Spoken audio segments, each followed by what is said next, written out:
Okay, so the new site will be on getsmartcharts.com. That'll be the new URL. We'll be redirecting folks from rbiintel.com/statistics over this way. And if you're an existing rbiEXPERT customer, then just log in. Same deal as on Expert. You log in once. If you don't clear your cache, you'll continue to be logged in moving forward. Just use the same credentials that you've used with rbiEXPERT today. If you're not yet an rbiEXPERT customer, the same deal will hold true with SmartCharts Pro, and that will give you a 14-day free test drive to give it a whirl. After 14 days, if you're if you're happy with the product, then your subscription, the payments will start after 14 days. So the new website is here. Once we launch, feel free to go through how it works, samples, support sections. But what I'm going to do now is just dive right into the new application. And that is SmartCharts. So just like today, stats are available at the subdivision, zip code, city, county, and regional level. So anything that I'm showing you today, I'll likely use Fairfax County as sort of just for demonstrative purposes. But this could be your subdivision. This could be South Riding. This could be any location near you that works. The look and feel of the site will remain the same, just like in today. Just as you change your location. So as I jump, to Loudoun County or Loudoun Hills, the subdivision, the product itself will just refresh with stats applicable to whatever location I put in. Okay, so there's three main sections. There's dashboard, chart, and report. Some of this will look familiar in that we've carried over a lot from rbiEXPERT, but for example, with the market gauges, same basic principle as in the market gauges today. You can see the single month number closed sales against the 5-year average, which is where the color breaks on any given chart, versus the 5-year May min and the 5-year May max all in one spot. So giving you good context in terms of how this most recent month matches up with the same month over the last 5 years. What's new in SmartCharts are we've added some new metrics. So once we get to the interactive charts, we'll see in that section we actually have 37 metrics, whereas today in SmartChart and rbiEXPERT we only have 10. Well, we've also added metrics to our market gauges section. We're up to, I believe, 14. And one of the more exciting ones that's been asked for actually a few years now is months of supply. So months of supply meaning if no new inventory came on the market, the number of months it would take for all active listings, current active listings, to sell based on the 12-month average sales pace. 4 to 6 months is generally considered balanced. Anything under that is considered a seller's market. Anything above, more of a buyer's market. So we can see we're at 2.9 months supply in Fairfax County in May. That's a bit above the 5-year May average, but far above. At one point in the last 5 years, there was a May that was under 2 months of supply and as much as 3 months of supply. Just like today, you can scroll through these to find those that are of interest to you. Some of the other ones that have been added, we've added the median sale to original list price ratio, whereas today we only have the average or the mean sale to original list price ratio. That's another new gauge that we've added. Median sale price per square foot, median list price per square foot for active listings. This is something very new and very exciting, in my opinion, about the new application, in that we're not only going to be offering statistics based off of closed sales data, so we're not only going to be offering median sale price and median days on market for sales, we're also going to be offering things like active median list price and new listings median list price, etc. And so an example of that is this median list price per square foot for active listings. So here we can see in May we were at $299 in Fairfax County for active, whereas the median sale price per square foot for sold listings was $288. So exactly the same, actually. 200, actually 299, 288. Some areas you're going to see a huge variance there, but in a hot place like Fairfax County, you don't see as much variance.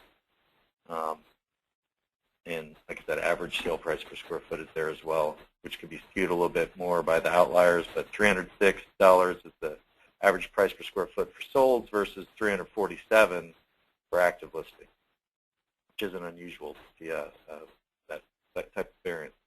Just like today, you can embed any gauge on your website by using the gauge embed function.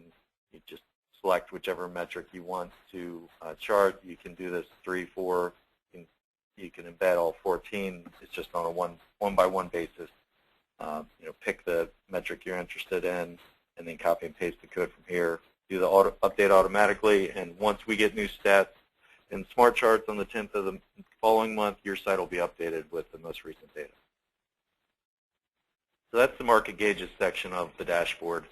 Spotlight, this should look familiar. If I go back to rbiIntel today, we have our May 2014 summer. We just gave it a new name, but there are some differences in that in SmartCharts, we've added median days on market, average days on market, and the median price per square foot and average price per square foot in the main Spotlight section. So that's a quick spot to reference for those metrics. The contract snapshot, the content of which is not all that different from what you see today in our space. This is an image, and that's one of the main differences, is that you can hover over these points in the contract snapshot section and actually get at the number of contracts or contingent contracts. You can compare the most recent month this year versus that same month last year for those different areas. Now on to the Explore section. So Explore today, when we look at, there's a tab that you got to click on in rbiEXPERT, and you get 6 metrics, and you get the most recent month, and you can see it at the zip level. We've sort of put that on steroids with SmartCharts Pro. So the default, if you're on a county, is to see metrics for all cities in that county. So right now we're looking at the median sold price, and so I can see where every city in that county sits in terms of pricing and how it compares to the parent location. In this case, it's Fairfax County. If I'm on the Northern Virginia page, I can look at all cities in Northern Virginia and how they compare to Northern Virginia or all counties. One of the things we're very excited about is we also are including year-to-date statistics in this view. So that's especially helpful when you're looking at one of the new views that we've added, which is, so I'll just pick a different metric just for, let's look at median sold price per square foot. Any of these are sortable, so I can switch and view by percent change, year-to-date, and you can see pricing is generally continuing to move up in most cities in the county.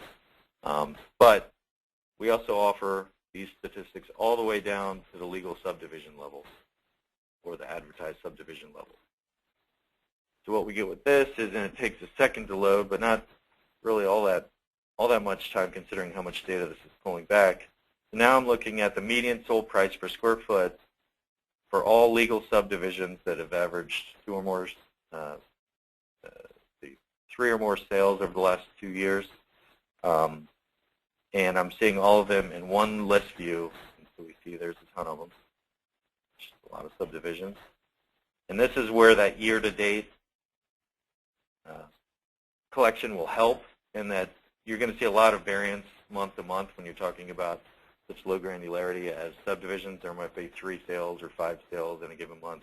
That year-to-date is now looking at January through May this year versus January of May last year. And so that's a more sort of relevant view of what the trends are.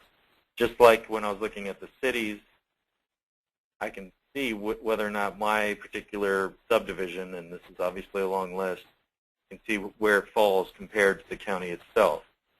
If I'm on a city page, if I'm on, say, Chantilly, Virginia, then I'll see all subdivisions within Chantilly, Virginia, and I'll be able to compare where my subdivision sits compared to that city. So this is a very good way to sort of get a sense of where things stand at the hyperlocal level compared to your neighbors and the parent location. And like I said, these stats, whereas we had 6 before in Explorer and it was only available at the zip code level, you're now able to see everything from sales and market activity down to average and median days on market and price per square foot type metrics. Another exciting part of this is there's an export function. So you'll be able to take this list, and there might be 100 subdivisions, and you want to start tracking it in your own data sheet, or you want to create your own report off of it and filter, sort, whatever it may be. In Excel, you can export any of this data into Excel via a CSV file and then have at it from there. So that's Explorer. This is a feature that we think is going to be very popular. It's gotten great feedback so far, and the folks that have used it. Once you all have access to it next week, definitely let us know if you have any questions about this functionality. So that's the dashboard. Now we'll run into the chart section. This is where the majority, other than that Explorer feature, this is really where the meat of SmartCharts Pro and the real delta between what we had in the legacy rbiEXPERT site, how it compares to what's in SmartCharts Pro. We think this will go over very well. So this looks familiar. This is the market activity chart. And if you remember on rbiEXPERT, the interactive charts, we had, like I said, you can basically get at 10 metrics. 5 of them are in this market activity chart.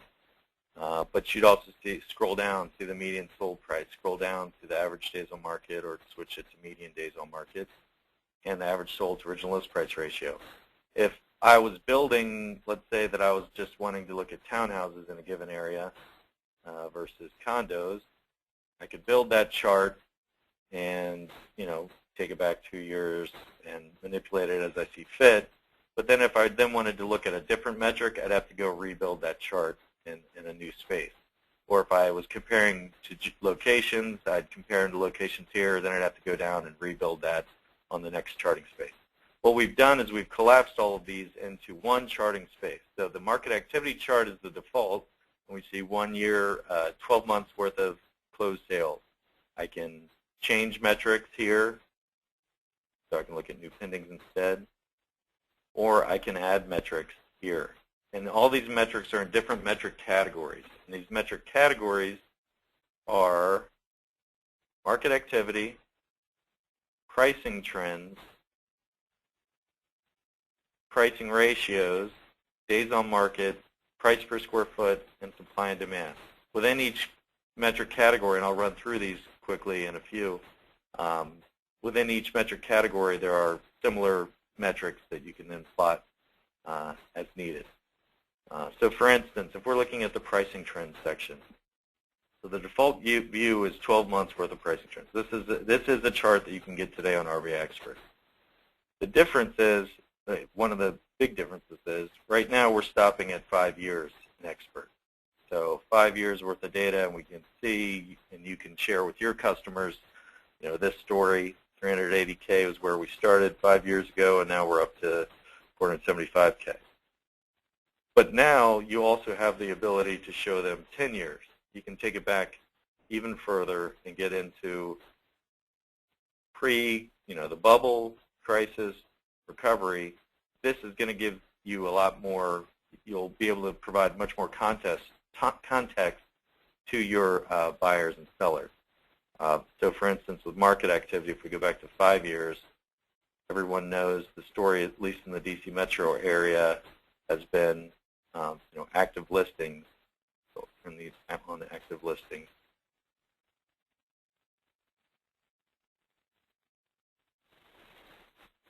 So we've seen 50% increase in active listings over the last over this past year, and that is obviously substantial, and that is actually something that should be help to take some of the pricing pressure off of some of the transactions.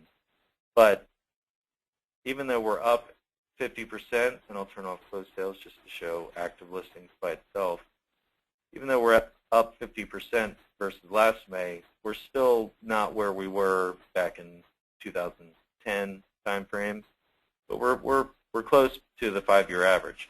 But then when we turn on the 10 years chart, it shows just how far we've come. So even though we're at 50% above May 2013, we're still far below where we were back in 2006 when nobody was buying and people were frantically listing their homes. That's another thing to show. So this is just looking at the metrics themselves. You can also get the change from previous year. So we have percent change charts, which is another view of just how crazy things were in the mid-2000s. Back at that time when things really stalled, we were looking at a 400% increase in the number of active listings. You can compare things like the percent change for new pendings and the year-over-year percent change for closed sales, and switch to line view. And we can see, although this 10-year chart probably isn't the best for showing it, but you know, there's generally the new pendings are a leading indicator of what things are going to happen with closed sales, you know, the following month. So that's the year-over-year view. We can do the same thing. So I still have year-over-year turned on. So when I switch over to, say, pricing trends, I can get the year-over-year change in median sale price. So we can see in the DC or in Fairfax County, July 2009, we've been, you know, consistently seeing price appreciation every month since July 2009. I can use compare locations just like I can in Expert today, so I can compare how the recovery for Baltimore.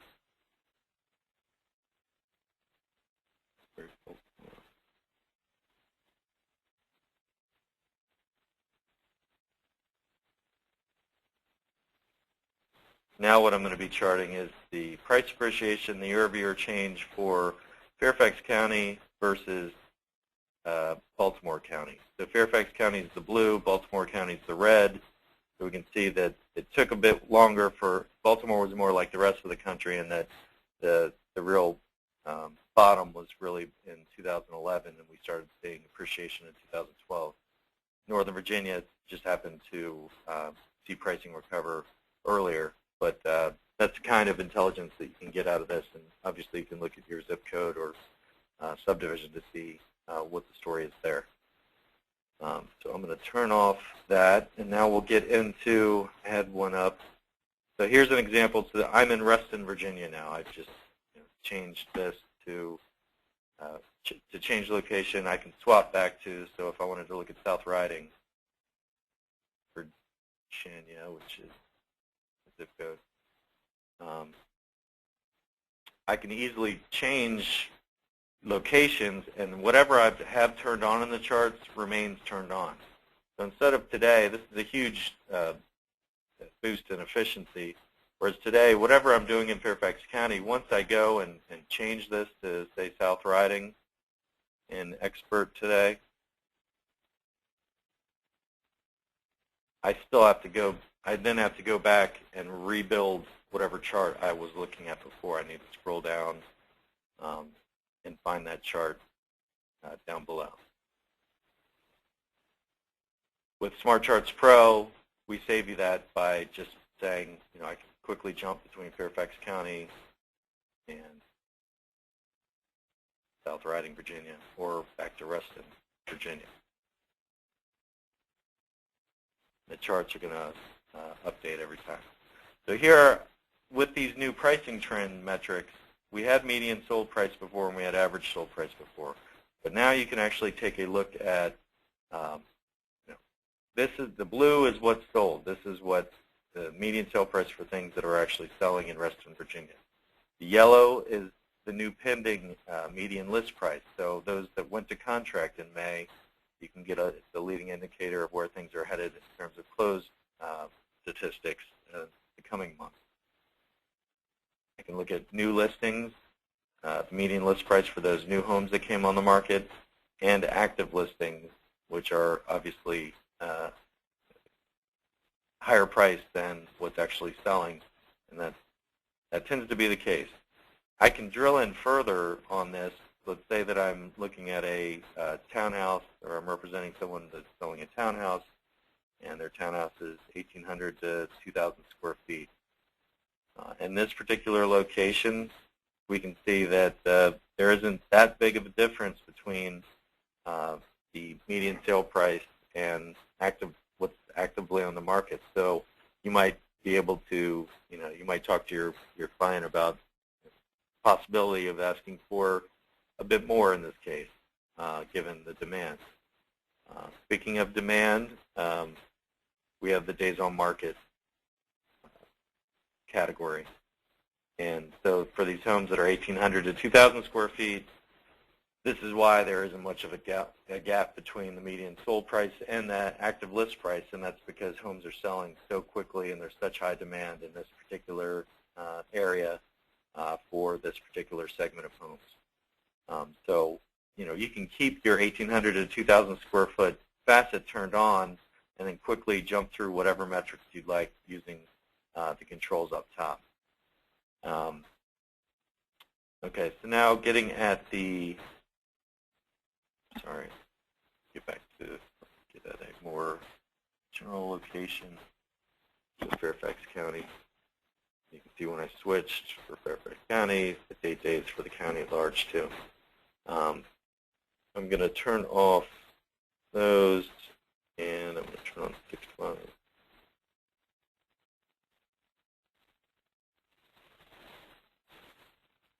And now we'll get into the days on market, the new metrics in days on market. There's median days on market, and there's average days on market. Unlike Expert, you can compare the two in one view, so I can actually see, so half the homes that sold in May were on the market 9 days or fewer in Fairfax County. The average days on market, which includes those homes, those short sales, or those overpriced homes that may have taken a while to close, the average days on market is 31 days. So that's a good, an easy way to sort of explain the difference between the two and explain why the average is a bit higher than the median. They're both averages. The average days on market is really the mean. But some of the other metrics you can get at are median contract to settle. So this is the median amount of time it takes from the time the contract was delivered to actual settlement. So we can see in Fairfax County that median days contract to settle is 36 days. One of the other points you can look at is median days to settle. The median days to settle means the amount of time from original list through contract to ultimate settlement. So we can see that there's 50 days, half the homes that closed, the entire process only took 50 days in Fairfax County. These metrics become more sort of interesting when you start looking at things like bank-mediated or distressed segments. So you can click on this facet and turn on bank-mediated. This is still showing all, but I can change this to show short sales. So for all homes, the median days to settle is 50. The contract generally takes 36 days, at least in May, so just over a month. Short sales, on the other hand, you're looking at 35-day median DOM. 92 days is the median days contract to settle, and 176 days is the total time in the pipeline from original list to close. So this gives you great context if you have let's say you have a buyer that's coming in and they're hot on a short sale down the street that they think they can get a bargain on. This is an important one way to show, just to help set expectations using real objective data, not just saying anecdotally, it's going to take you a while and it's going to be frustrating. This can actually give you some more metrics to help set those expectations, which will help as you're going forward with your client. It'll earn their trust up front that you're being upfront with them. So that's the days on market group. We can also look at pricing ratios. So today, the only pricing ratio that we have is the average sold price to original list price ratio, 98.7% in Fairfax County. That can be skewed either by the folks that go out and are way overpriced, so the bidding comes in super low in certain instances. So some house, and let's say, especially in a subdivision or a zip code level, one home that happened to only get 70% of original list price can really skew that average. And so that's why this median is another good way to look at it. You can see that the median is a bit higher, 99.4% of original list price. Half the homes were above that, half the homes were below that. We also have median sold price to list price ratio. So this is looking at closing or at contract, the most recent list price, how much of that most recent list price are half the homes seeing at settlement. So it's 100% over the last 2 months, which is good. And we can also look at the average sold price to list price ratio, which is going to be a bit lower, but you can still see it's 99.2%. So this is another way of getting at information that can help you once it gets time to negotiate with your client or with the selling agent. So for instance, if we look at the median sold price to original list price ratio, and we can look at that by days on market, and then bear with me, I'm just going to turn on several of these days on market ranges.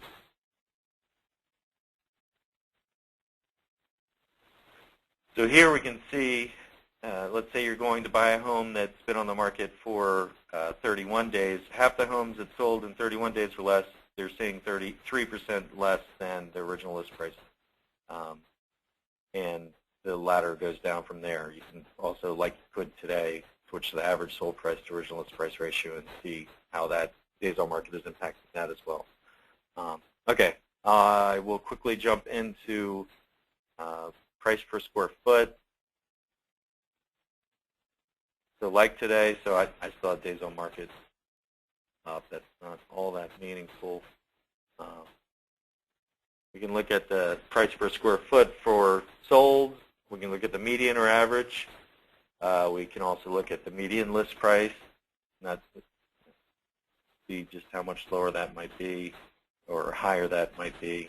There's not a huge difference here because there isn't a ton of negotiation happening because of how hot the market is. We can also turn on median list price for new listings or for active listings and see what difference there might be there. So for instance, I could be in South Riding, Virginia, and let's say that I'm talking with a client that's trying to figure out if South Riding is where they want to locate and see how much bang for your buck you can get.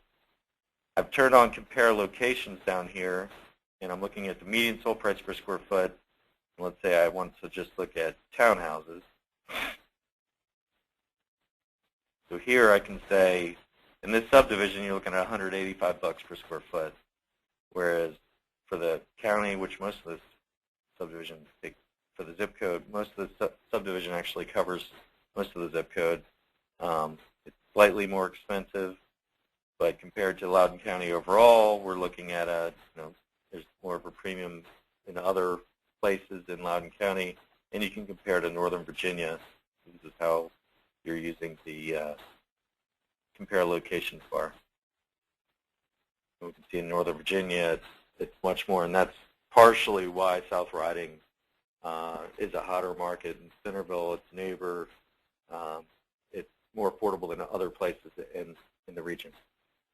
So being able to compare any of these metrics is important, especially when you're talking, being able to give them context around the subdivision versus its city and zip code is another way to sort of separate yourself from others that may not have SmartCharts Pro.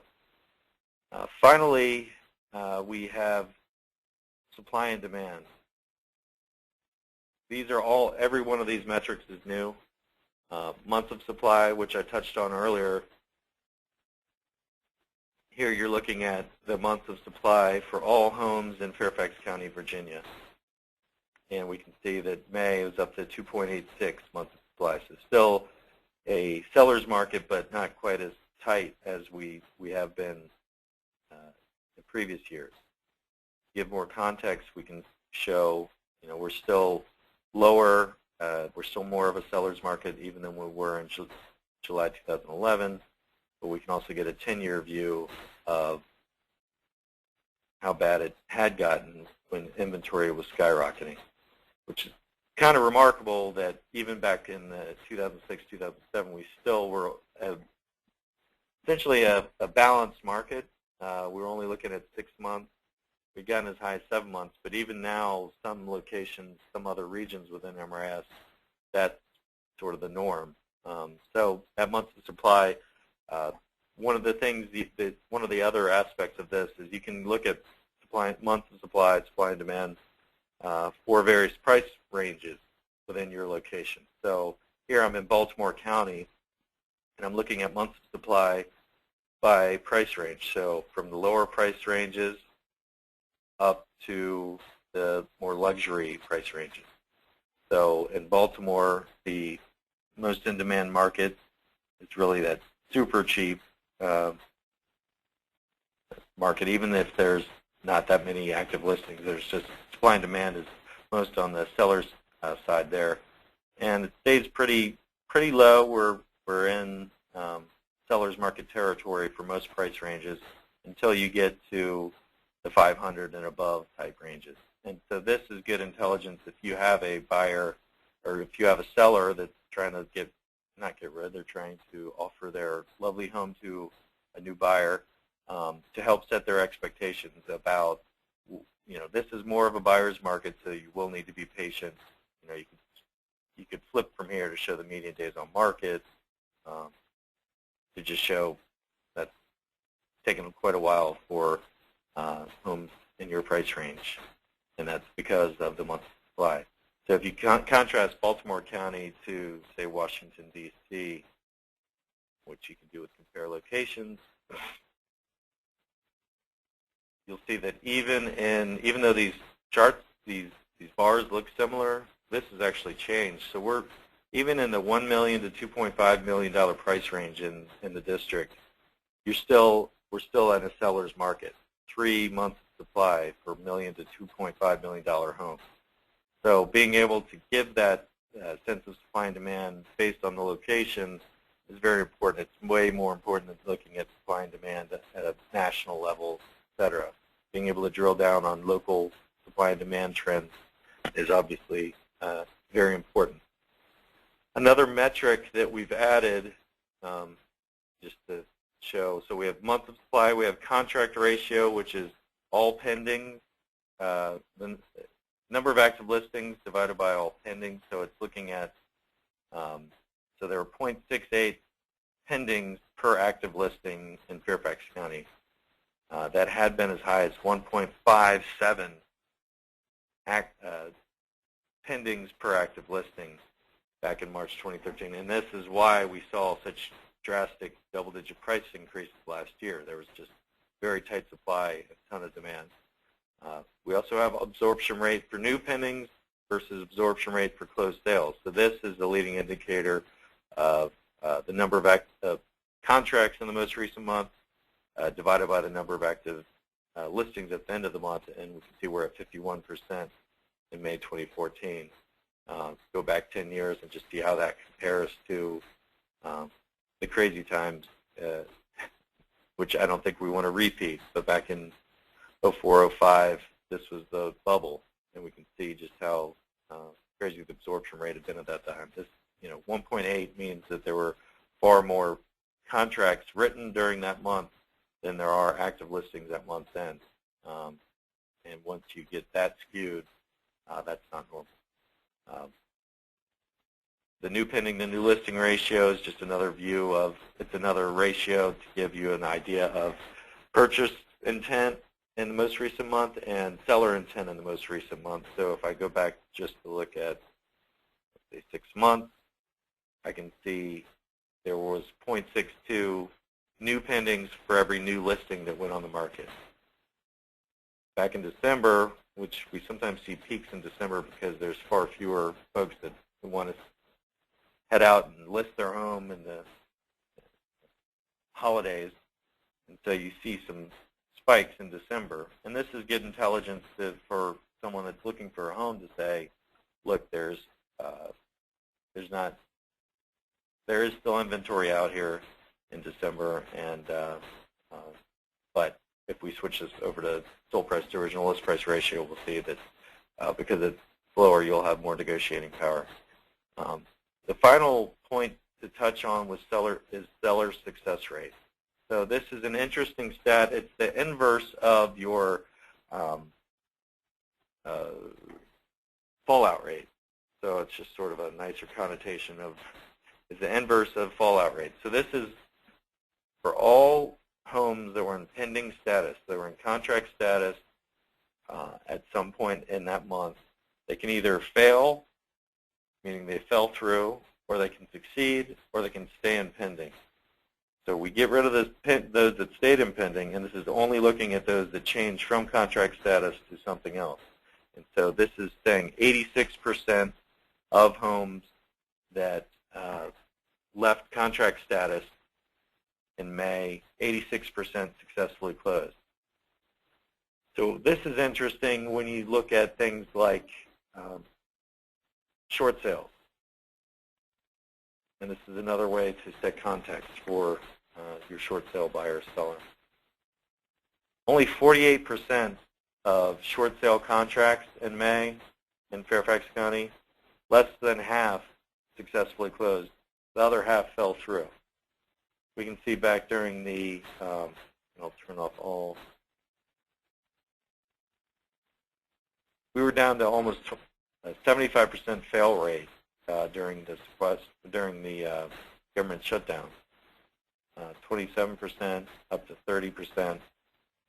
So this is another piece of intelligence that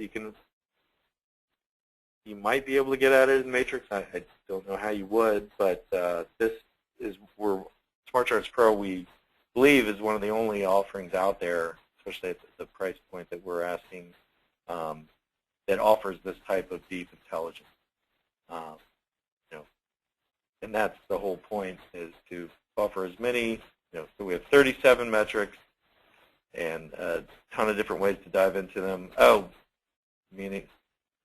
for jumping around. The last piece is quarterly view. So we have the monthly view, which is important, obviously, and that's what we offer today. But when you're looking at, say, a South Riding or a subdivision, there are times where that monthly, turn off short sales. You're looking at 33, 36, certain zip codes, especially when you get into winter months, or 4 or 5 sales a month. Well, now we also, which makes your pricing trends sort of jump around a bit more. Down from 342 up to 487. There's a lot more variance from month to month. With SmartCharts Pro, you have quarterly view of the metrics. They can see where it's hanging up. Of course, at the very end of the webinar, our dev site hangs up on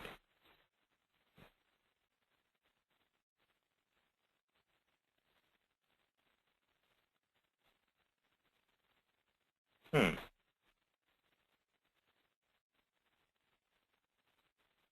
Okay.